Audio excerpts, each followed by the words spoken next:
Hey everybody, so I've got a Powrig DC adapter for the Sigma FP. One thing I like about it is that it's got a polarity indicator, which is really nice. So there we go, plugged in, green means go.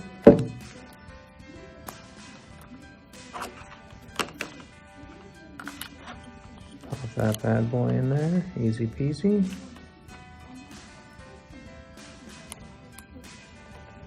And voila, success. Really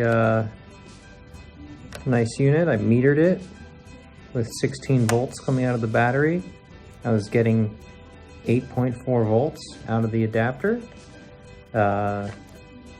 This battery should power this camera for days. Yeah, pretty simple. I like that there's no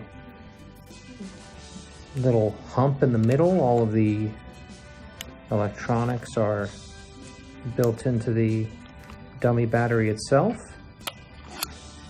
So yeah, nice little product. Thank you so much, Powrig. Much appreciated.